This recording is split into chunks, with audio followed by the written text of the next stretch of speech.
நாகை மாவட்டத்தில் சுனாமியால் பெற்றோரை இழந்து அரசு காப்பகத்தில் வளர்ந்த பெண்ணிற்கு அப்போது மீட்பு பணியில் ஈடுபட்ட IAS அதிகாரியான ராதாகிருஷ்ணன் தந்தையாக இருந்து திருமணம் செய்து வைத்த நெகிழ்வான தருணம் இணையத்தில் அதிகம் பகிரப்பட்டு வருகின்றன.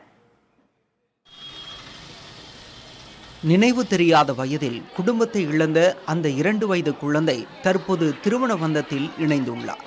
2004ஆம் ஆண்டு ஆழிப்பேரலை ஏற்பட்ட போது கீச்சாங்குப்பத்தில் மீட்கப்பட்ட 2 வயது பெண் குழந்தை அப்போதைய நாகை ஆட்சியர் ராதாகிருஷ்ணனிடம் ஒப்படைக்கப்பட்டது. அந்த குழந்தையை அவர் நாகையில் உள்ள அரசு அன்னை சத்யா குழந்தைகள் காப்பகத்தில் ஒப்படைத்தார்.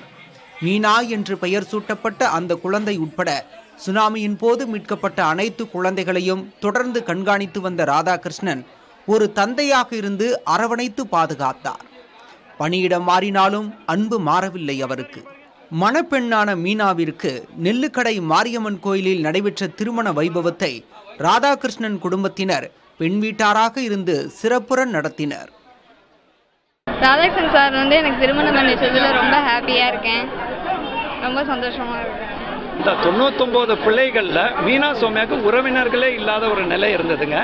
அந்த மீனா சௌமியா அன்னை சத்யா இல்லத்தில் மற்ற 99 பிள்ளைகளோட படித்து இன்னைக்கு நர்சிங் BHN படித்து முடித்து அதில் சௌமியா சுபாஷ் 2021 கோவிட் பீரியடில் கல்யாணம் முடிஞ்சு சாரா என்ற பிள்ளை இருக்கு.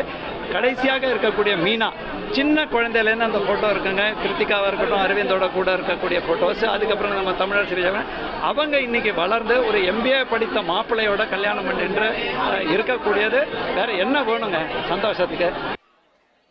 அரசு அதிகாரியாக மட்டுமல்லாமல் ஒரு தந்தையாக இருந்து தான் வளர்த்த பெண்ணுக்கு திருமணம் செய்து வைத்த ராதாகிருஷ்ணனின் செயல் நெகிழ்ச்சியை ஏற்படுத்தியுள்ளது.